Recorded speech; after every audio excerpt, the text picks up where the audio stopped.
Hi hello friends, എല്ലാവർക്കും മഞ്ഞിൽ വിരിഞ്ഞ പൂവിൻ്റെ ഇന്നത്തെ എപ്പിസോഡിൻ്റെ റിവ്യൂയിലേക്ക് സ്വാഗതം. അങ്ങനെ ക്യാപ്റ്റൻ നിന്ന് ചുമ്മാ ചിത്തിരയോട് വഴക്കുണ്ടാക്കുക കേട്ടോ ചെയ്യുന്നത്. അപ്പോൾ ശങ്കർദാസ് പറയുന്നുണ്ട്, ഇന്ന് കുഞ്ഞ് ആദ്യമായിട്ട് സ്കൂളിൽ പോകുന്ന ദിവസമല്ലേ, നീ അതിൻ്റെ മൂഡ് കളയാതിരിക്കുന്നു പറയും. അപ്പോൾ എന്നോട് പറയുന്നതിന് കുഴപ്പമില്ലേ, ഞാനായിട്ടല്ലല്ലോ ഇതൊന്നും തുടങ്ങി വെക്കുന്നത്, ഞാൻ പറയുന്ന അംഗീകരിച്ചാൽ ഇവർക്ക് എന്താണെന്ന് ചോദിക്കുക കേട്ടോ ചെയ്യുന്നത്. അപ്പോഴത്തേക്കും മല്ലികാമ്മ ഒച്ചത്തിൽ ക്യാപ്റ്റൻ എന്നൊരു വിളിക്കുക കേട്ടോ ചെയ്യുന്നത്. എന്താ എന്നിങ്ങനെ പേടിച്ചുകൊണ്ട് ക്യാപ്റ്റൻ ചോദിക്കുന്നുണ്ട്. അല്ല, സ്കൂളിൽ പോകാൻ നേരെ ആയല്ലോ, ചിത്തു വെറുതെ പറഞ്ഞതായിരിക്കും എന്നിങ്ങനെ പറയാം കേട്ടോ ചെയ്യുന്നത്. അങ്ങനെ ഇപ്പോൾ അവൾ വെറുതെ ഓരോന്നും പറയണ്ട, അവളുടെ അഹങ്കാരം കണ്ടില്ലേ. ഏതോ ഒരു പീറ സ്കൂളിൽ പഠിച്ചിട്ട് ഇപ്പം നല്ലൊരു സ്കൂളിലേക്ക് ഞാൻ അയക്കുന്നു, എന്നിട്ടും അവൾ പറയുന്ന പറച്ചിൽ കണ്ടില്ലേ. ഞാൻ എന്ത് ചെയ്താലും അവൾക്ക് തർക്കുത്തരം പറയണം, അത് മാത്രമാണ് അവളുടെ ഉദ്ദേശം. എനിവേ എന്തെങ്കിലും ആവട്ടെ, ഇന്ന് ഞാനായിട്ട് ഇവളുടെ മൂഡ് കളയുന്നില്ല. ഒരു കാര്യം ചെയ്യ്, നിങ്ങൾ തന്നെ ഇന്ന് കൊണ്ടുപോയി ചിത്തിരെ സ്കൂളിൽ കൊണ്ടാക്കുകയും അതുപോലെ തന്നെ ആ ക്ലാസ്സിൽ കൊണ്ടിരുത്തുകയും ചെയ്യണം. ഈ ബാഗും നിങ്ങൾ പിടിക്കണമെന്ന് പറഞ്ഞുകൊണ്ട് ചിത്തിരയുടെ കയ്യിൽ നിന്ന് ബാഗ് എടുത്ത് മല്ലികാമ്മയുടെ കയ്യിലേക്ക് കൊടുക്കുക കേട്ടോ ചെയ്യുന്നത്. ഞാൻ വിചാരിച്ചതാണ് ഞാൻ ഇന്ന് വരാമെന്ന്, പക്ഷേ പിന്നെ ആലോചിച്ചപ്പം എപ്പോഴും കയറി വരുന്നത് അത്ര നല്ല ശീലമല്ലല്ലോ. അതുകൊണ്ട് ഞാൻ നല്ല ഫംഗ്ഷനൊക്കെ നടക്കുമ്പോൾ വരാമെന്ന് വിചാരിച്ചു, എങ്കിൽ മാത്രമേ നല്ലൊരു വില കിട്ടത്തുള്ളൂ. ഞാൻ വെറും ഒരാളല്ലല്ലോ, ക്യാപ്റ്റനല്ലേ, ക്യാപ്റ്റൻ എന്ന് പറയട്ടെ ചെയ്യുന്നത്. എന്നാൽ ശരി മാഡം, ഞങ്ങൾ പൊക്കോട്ടെ എന്ന് മല്ലികാമ്മ ചോദിക്കുന്നു. പിന്നെയും പോകാനായിട്ട് തുടങ്ങുമ്പോഴത്തേക്കും നിൽക്കവിടെ എന്നും പറഞ്ഞുകൊണ്ട് ക്യാപ്റ്റൻ തടയിടുക കേട്ടോ ചെയ്യുന്നത്. പിന്നില്ലേ, നീ ഇവളോട് അധികം ഒന്നും സംസാരിക്കാനൊന്നും നിൽക്കരുത് കാറിൽ വെച്ച്, കേട്ടല്ലോ. ഞാൻ പ്രത്യേകം പറഞ്ഞേക്കാം, ആ കാര്യം നോക്കിക്കോണം, അങ്ങനെ അടുത്ത ഇടപഴകൊന്നും വേണ്ട എന്ന് പറയുക കേട്ടോ ചെയ്യുന്നത് ചിത്തിരയോടും അതുപോലെ തന്നെ മല്ലികാമ്മയോടും. എന്നിട്ട് പറയുന്നുണ്ട്, നീ എനിക്കൊരു കാര്യം ചെയ്യും, ഇത്രയൊക്കെ ഞാൻ ചെയ്തതല്ലേ, നീ എനിക്കൊരു സല്യൂട്ട് താ എന്ന് പറയുകയാണ് ചിത്തിരയോട്. അപ്പോൾ അതൊക്കെ വേണോ എന്ന് ശംഖു ചോദിക്കുന്നു. വേണം, നല്ലോന്നതിനെ സ്കൂളിൽ ഞാൻ ഇവിടെ ആക്കിയത്, അതെൻ്റെ കഴിവല്ലേ, അതുകൊണ്ട് ഇവിടെ എനിക്ക് സല്യൂട്ട് തരട്ടെ എന്ന് പറയുമ്പോൾ ചിത്തിര ഒരു സല്യൂട്ട് കൊടുക്കുക കേട്ടോ ചെയ്യുന്നത്. ഇനി എനിക്ക് സന്തോഷമായി, ഇനി നീ പൊയ്ക്കോ, ഇതൊരു പട്ടാള ക്യാമ്പാണെന്നുള്ളത് മറക്കരുതെന്നും പറയുന്നുണ്ട് കേട്ടോ. ഞാൻ പറഞ്ഞതൊക്കെ ഓർമ്മയുണ്ടല്ലോ, നിങ്ങൾ രണ്ടുപേരും പരസ്പരം ഒന്നും സംസാരിക്കാൻ പാടില്ല, കേട്ടല്ലോ, കുഞ്ഞിനോട് അടുത്ത് ഇടപെടാനും പാടില്ല എന്നൊക്കെ പറഞ്ഞിട്ട് ചട്ടം കെട്ടി വിടുന്നു. പിന്നീട് ഡ്രൈവറിനെ പറഞ്ഞ് ഏൽപ്പിക്കുക കേട്ടോ ചെയ്യുന്നു, ഇവർ രണ്ടുപേരും എന്തെങ്കിലും സംസാരിക്കുകയാണെങ്കിൽ അതെല്ലാം എന്നോട് വന്ന് പറയണമെന്ന്. പിന്നീട് മല്ലികാമ്മയും ചിത്തിരയും കാറിൽ ഇങ്ങനെ പോയിക്കൊണ്ടിരിക്കുന്നു, ഒരു പരസ്പരം ഇങ്ങനെ നോക്കുക കേട്ടോ ചെയ്യുന്നത്. അപ്പോൾ ഉടനെ തന്നെ ആ ഡ്രൈവർ പറയുന്നുണ്ട്, ആ ക്യാപ്റ്റന് മുഴുത്ത ഭ്രാന്താണെന്നേ, പറഞ്ഞിട്ടെന്താ കാര്യം, നിങ്ങളുടെ കഷ്ടകാലത്തിനാണ് നിങ്ങൾക്ക് ഇങ്ങോട്ടേക്ക് വരാനായിട്ട് തോന്നിയത്, എല്ലാം സഹിച്ചങ്ങ് പോവുക, ശമ്പളം കൃത്യമായിട്ട് തരും, അവരോടേ എനിക്കൊരു സ്നേഹമല്ലോ ഉള്ളത്, സഹതാപം മാത്രമാണെന്ന് പറയുന്നു. അപ്പം നിങ്ങൾക്കൊന്നും ക്യാപ്റ്റന് ഇഷ്ടമല്ലേ എന്ന് മല്ലികാമ്മ ചോദിക്കട്ടെ ചെയ്തു.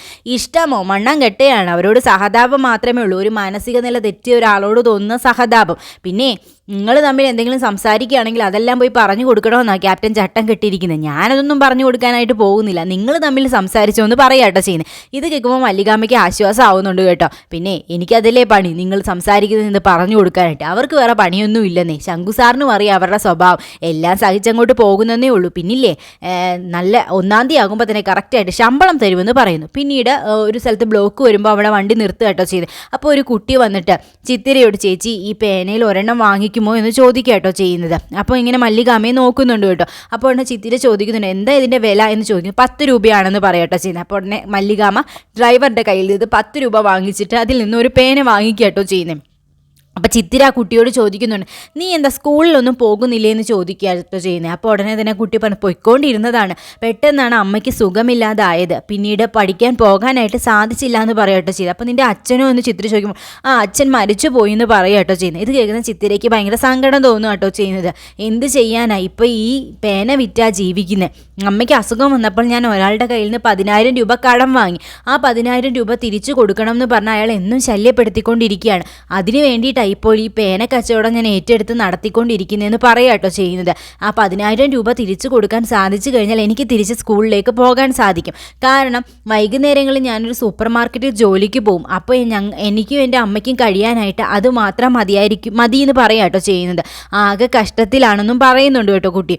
അപ്പോൾ ഉടനെ ചിത്ര പറയുന്നുണ്ട്, 10,000 രൂപ കിട്ടിക്കഴിഞ്ഞാൽ നിൻ്റെ എല്ലാ പ്രശ്നവും തീരുമെന്ന് ചോദിക്കുന്നു. ഒരു വിധം തീരുമെന്ന് ആ കുട്ടി പറയുന്നു. എങ്കിൽ നീ വിഷമിക്കേണ്ട, നിനക്ക് 10,000 രൂപ ഞാൻ തരാമെന്ന് പറയുന്നത് കേൾക്കുന്ന മല്ലികാമ്മ ഞെട്ട് കേട്ടോ ചെയ്യുന്നത്.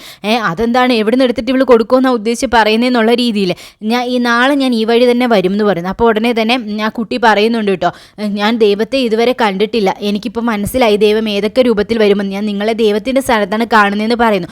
മോൻ വിഷമിക്കേണ്ട, അവൾ തരുമെന്ന് പറഞ്ഞാൽ തരിക തന്നെ ചെയ്യുമെന്ന് മല്ലികാമ്മയും പറയട്ടോ ചെയ്യുന്നത്. നാളെ ഞാൻ ഇതുവഴി തന്നെ വരാമെന്ന് പറയുന്നുണ്ട് കേട്ടോ ചിത്തിര. അപ്പോൾ നാളെ ഞാൻ നിനക്ക് 10,000 രൂപ തരാമെന്നും പറയുന്നു.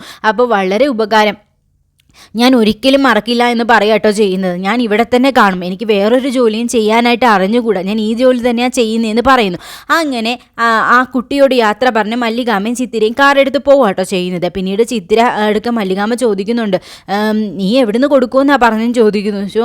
എവിടുന്നെങ്കിലും കൊടുക്കണ്ടേ അച്ഛമ്മേ, അത് പറഞ്ഞപ്പോൾ എനിക്ക് അറിഞ്ഞുകൂടായിരുന്നു എവിടുന്ന് കൊടുക്കുമെന്ന്. ഇപ്പോഴും ഒരു വഴി എൻ്റെ മുമ്പിൽ തെളിഞ്ഞിട്ടില്ല എന്ന് പറയുന്നത്. ആഹാ, എന്നിട്ടാണോ നീ പറഞ്ഞത് 10,000 രൂപ എടുത്ത് കൊടുക്കാമെന്ന്? അപ്പോൾ ഉടനെ ചിത്തിര പറയാട്ടോ ചിന്നു, പറയണ്ടായിരുന്നു. അപ്പോൾ ആ കുട്ടിയുടെ വിഷമം കണ്ടപ്പോൾ സഹതാപം തോന്നി, ഞാൻ പറഞ്ഞു പോയതാ. അപ്പോൾ ഉടനെ മല്ലികാമ പറയുന്നു, ഞാൻ വിചാരിച്ചു നീ ആ ക്യാപ്റ്റൻ്റേന്ന് കയ്യിൽ നിന്ന് വല്ലതും വാങ്ങിച്ചു കൊടുക്കാമെന്ന ഉദ്ദേശത്തിലായിരിക്കും നീ ആ കുട്ടിയോട് 10,000 രൂപ തരാമെന്ന് പറഞ്ഞെന്ന്. ഇപ്പോഴല്ലേ മനസ്സിലായി നീ ഒരു വഴിയും കണ്ടിട്ടില്ലായിരുന്നു. അപ്പോൾ ഉടനെ ഡ്രൈവർ പറയട്ടെ ചെയ്യുന്നത്, അറുത്ത കൈക്ക് ഉപ്പ് തേക്കാത്ത ടീമാണ് ക്യാപ്റ്റൻ, ഇപ്പം തന്നെ ചെന്ന് ചോദിച്ചാൽ മതി, അവരൊരു 5 പൈസയും തരാനായിട്ട് പോകുന്നില്ല എന്ന് പറയുകട്ടോ ചെയ്യുന്നത് ഡ്രൈവർ. നീ എന്ത് ചെയ്യും ചിത്തു, നീ എന്തിനാ പിന്നെ അങ്ങനെ പറഞ്ഞതെന്ന് ചോദിക്കാട്ടോ ചെയ്യുന്നത്. അപ്പോൾ ഉടനെ തന്നെ ചിത്തിര ചോദിക്കുന്നു, ഞാൻ പറയണ്ടായിരുന്നല്ലേ അച്ഛമ്മേ, അച്ഛമ്മയുടെ കയ്യിൽ കാണുമോ എന്ന് ചോദിക്കുന്നു. എൻ്റെ കയ്യിലോ? എൻ്റെ കയ്യിൽ എവിടുന്ന?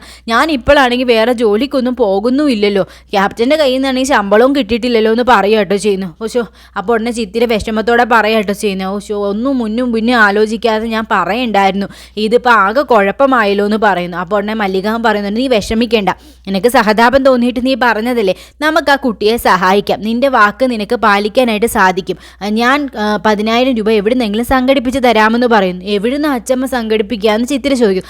അതൊന്നും നീ അറിയണ്ട എന്ന് പറയുകട്ടോ ചെയ്യുന്നത്. പിന്നീട് നടന്നു പോകുന്ന വഴിക്ക് ഇതേ ഹരിയല്ലേ എന്ന് മല്ലികാമ പറയുന്നു. അങ്ങനെ കാറിൽ നിന്ന് ഹരിയെ കണ്ടുകൊണ്ട് ചിത്രയും മല്ലികാമയും ഇറങ്ങാട്ടോ ചെയ്യുന്നത്. സ്കൂളിലേക്ക് പോവുമായിരുന്നോ എന്ന് പറയാട്ടോ ചെയ്യുന്നത് ഹരി. അപ്പോൾ ഉടനെ ചിത്ര പറയുന്നുണ്ട്, വാ കയറിക്കോ, കാറിൽ ഒരുപാട് സ്ഥലമുണ്ട്, ഞാൻ നിൻ്റെ സ്കൂളിൻ്റെ വാതൊക്കെ ഇറങ്ങാമെന്ന് പറയുന്നു. അപ്പോൾ ഹരി പറയുന്നുണ്ട്, അയ്യോ അത് നിങ്ങൾക്ക് ബുദ്ധിമുട്ടാവില്ലെന്ന് പറഞ്ഞു. എന്ത് ബുദ്ധിമുട്ട്? ഒരു ബുദ്ധിമുട്ടും ഇല്ല എന്ന് പറയാട്ടോ ചെയ്യുന്നത്. അപ്പോൾ ഡ്രൈവറും പറയുന്നു, ഇത് ചിത്തുക്കുഞ്ഞിൻ്റെ കാറാ, കയറിക്കോ മോനെ, സ്കൂളിൻ്റെ മുമ്പിൽ ഇറക്കി വിട്ടേക്കാന്ന് പറയാട്ടോ ചെയ്യുന്നത്. ഞാൻ ക്യാപ്റ്റനോടൊന്നും പറഞ്ഞു കൊടുക്കത്തില്ല എന്ന് പറയുകയും ചെയ്യുന്നുണ്ട് കേട്ടോ ആ ഡ്രൈവർ. ഏതായാലും അത് കേൾക്കുമ്പോൾ അവർ സന്തോഷത്തോടെ ചിരിക്കുകയും കാറിൽ കയറുകയും ചെയ്യുന്നു. അങ്ങനെ ഹരിയുടെ സ്കൂളിൻ്റെ വാതിക്കൽ ഇറക്കി വിടുകയും ചെയ്യുന്നുണ്ട് കേട്ടോ. അപ്പോൾ ചിത്തിരയും ഹരിയും തമ്മിൽ കൂടുതൽ അടുക്കാനുള്ള സന്ദർഭങ്ങളാട്ടോ ഉണ്ടാവുന്നത്. എന്തായാലും ചിത്തിരയുടെ നായകനാണ് ഹരി എന്നതിൽ സംശയമൊന്നുമില്ല കേട്ടോ. പിന്നീട് മല്ലികാമ തിരിച്ചെത്തുന്ന മല്ലികാമയുടെ അടുക്കലേക്ക് ക്യാപ്റ്റൻ ചോദിക്കുന്നുണ്ട്, എന്തായി, കുട്ടിയെ കൊണ്ടുവന്ന് ക്ലാസ്സിലാക്കിയോ ചോദിക്കുന്നു.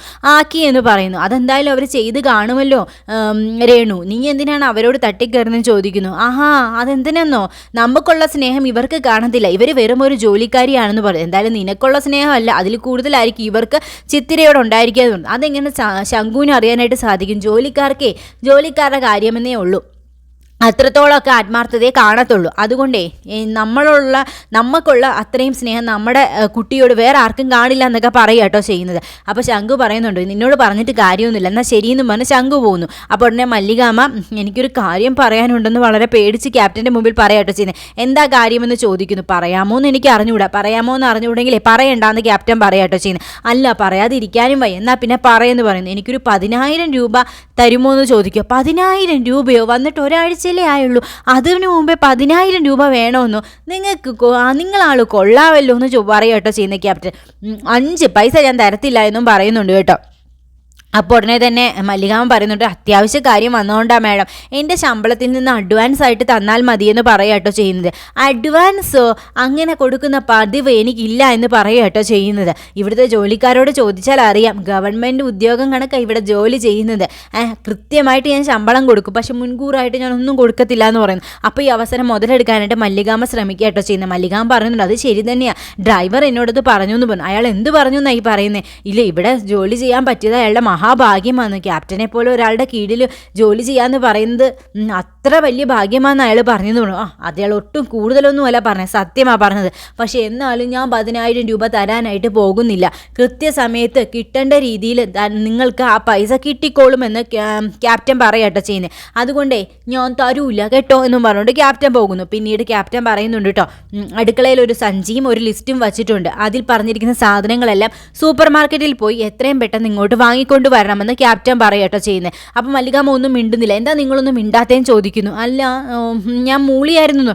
മൂളിയിട്ടൊന്നും ഒരു കാര്യമില്ല, ജി സാബ് എന്ന് പറയണം, അതാണ് അതിൻ്റെ മര്യാദ എന്ന് പറഞ്ഞു. അപ്പോൾ ഉടനെ മല്ലികാമ ഒച്ചത്തിൽ ജി സാബ് എന്നിങ്ങനെ പറയാട്ടോ ചെയ്യുന്നത്. അത് കൊള്ളാം എന്നിങ്ങനെ പറയുന്നുണ്ട് കേട്ടോ ക്യാപ്റ്റൻ.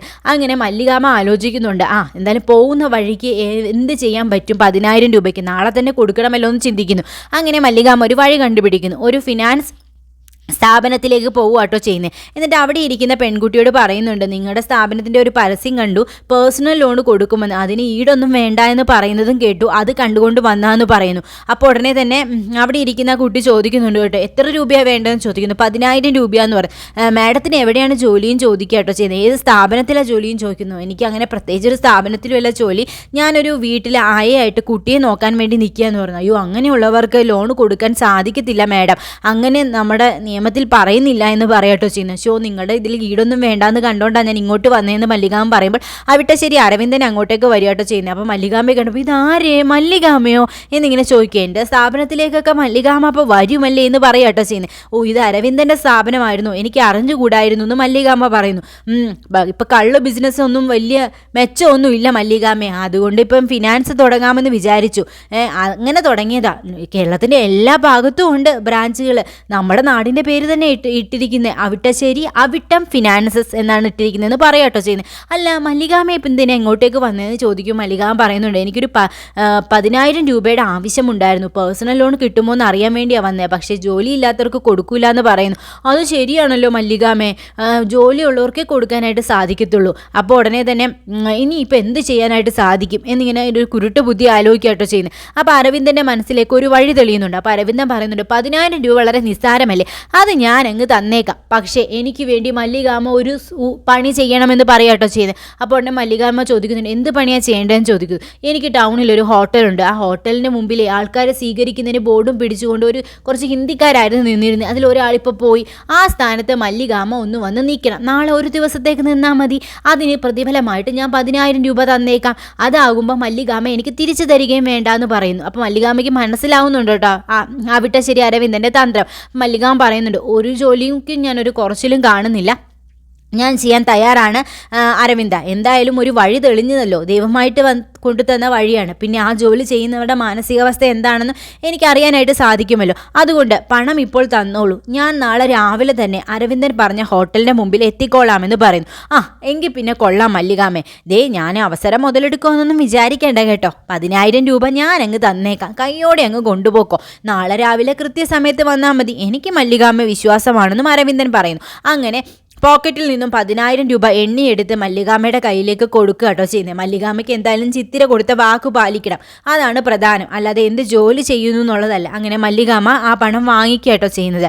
എന്നിട്ട് പറയുന്നുണ്ട്, ഈ ഉപകാരം ഞാൻ ഒരിക്കലും മറക്കില്ല അരവിന്ദ എന്നിങ്ങനെ ഒരു ആക്കലോട് കൂടി കേട്ടോ പറയുന്നത്. അവസരം മുതലെടുത്ത് അരവിന്ദൻ ഒരു പണി കൊടുത്തതെന്ന് മല്ലികാമ്മയ്ക്ക് മനസ്സിലായി. തിരിച്ചൊരു പണി ഞാനും തന്നേക്കാമെന്നുള്ള രീതിയിൽ തന്നെ കേട്ടോ മല്ലികാമ്മ ആ കാര്യം പറയുന്നത്. അരവിന്ദൻ അപ്പം മനസ്സിലാവുന്നത് അതിലെന്തോ ഒരു കൊനഷ്ടമുണ്ടല്ലോ എന്ന് ചിന്തിക്കുക കേട്ടോ ചെയ്യുന്നത്. പിന്നീട് ക്യാപ്റ്റനും അതുപോലെ ശങ്കർദാസും കൂടെ അവിടെ ഭക്ഷണം കഴിച്ചുകൊണ്ടിരിക്കുന്ന സമയത്ത് മല്ലികാമ്മ സാധനങ്ങളും ഒക്കെ വാങ്ങിക്കൊണ്ട് വരുന്നു. എല്ലാ സാധനങ്ങളും വാങ്ങിച്ചോ എന്ന് ക്യാപ്റ്റൻ ചോദിക്കും. ജി സാബ് എന്ന് പറയട്ടോ ചെയ്യുന്നത്. ഇതെപ്പോൾ ഹിന്ദിയാ എന്നിങ്ങനെ ശങ്കു ചോദിക്കട്ടോ ചെയ്യുന്നത്. പിന്നെ അല്ല, അതൊക്കെ ഞങ്ങൾ പഠിപ്പിച്ചെടുത്തില്ലേ എന്നിങ്ങനെ ക്യാപ്റ്റൻ പറയട്ടോ ചെയ്യുന്നത്. കഷ്ടം എന്നിങ്ങനെ പറയുന്നുണ്ട് കേട്ടോ. അപ്പം ശങ്കു കഷ്ടം എന്ന് പറഞ്ഞോ? ഞാൻ കഷ്ടമൊന്നും പറഞ്ഞില്ല എന്നിങ്ങനെ പറയട്ടോ ചെയ്യുന്നത്. അപ്പോൾ ഉടനെ തന്നെ മല്ലികാമ്മ അവിടെ നിന്നോട് കഷ്ടം എന്നിങ്ങനെ പറയട്ടോ ചെയ്യുന്നത്. അപ്പം നിങ്ങളിപ്പോൾ കഷ്ടം എന്ന് പറഞ്ഞോ എന്ന് ചോദിക്കട്ടോ ചെയ്യുന്നത്. അല്ല അമ്മ, സാറിന് ഇതൊന്നും അറിയത്തില്ലല്ലോ എന്ന് ഓർത്തിട്ട് അത് കഷ്ടമെന്നാണ് ഞാൻ ഉദ്ദേശിച്ചതെന്ന് പറയും. അപ്പോൾ ഉടനെ ക്യാപ്റ്റൻ പറയാം കഷ്ടം. അപ്പോൾ ഉടനെ ശങ്കു ചോദിക്കുന്നുണ്ട്, ഇപ്പം നീ എന്തിനായിരുന്നു കഷ്ടം എന്ന് പറഞ്ഞോ? ഒന്നും ഒരു വകയും അറിയാത്ത കുറച്ച് എണ്ണങ്ങളുടെ കൂടെയാണല്ലോ ഞാൻ താമസിക്കുന്നതെന്ന് ഓർത്തിട്ട് ഞാൻ കഷ്ടമെന്ന് വെച്ചതാണ് കേട്ടോ എന്നിങ്ങനെ പറയാട്ടോ ചെയ്യുന്നത്. സാധനങ്ങളെല്ലാം കൃത്യമായിട്ട് മേടിച്ചോ എന്ന് മല്ലികാമ്മയോട് ചോദിക്കും. മേടിച്ചു എന്ന് മല്ലികാമ്മ ഇങ്ങനെ പറയുന്നിടത്താട്ടോ ഇന്നത്തെ എപ്പിസോഡ് അവസാനിക്കുന്നത്. അരവിന്ദൻ്റെ അടുക്ക മല്ലികാമ്മ കൊച്ചുമോൾക്ക് ഒരു ആവശ്യത്തിന് വേണ്ടിയിട്ടാന്നൊക്കെ പണം മേടിക്കുന്നതെന്നൊക്കെ പറയുന്നുണ്ടായിരുന്നു കേട്ടോ. ഇത് മിക്കവാറും മല്ലികാമ്മയ്ക്ക് തന്നെ വിനയായിട്ട് വരും. ചിത്തിര ഒരു കുരുക്കിലേക്ക് തന്നെ ആയിരിക്കും മല്ലികാമ്മയെ കൊണ്ടിടുന്നത്. എന്തായാലും ശങ്കുവിനോട് ചോദിച്ചാൽ മതിയായിരുന്നു മല്ലികാമ്മ പണം. അങ്ങനെയായിരുന്നെങ്കിൽ ഒരു കുഴപ്പമില്ലായിരുന്നു.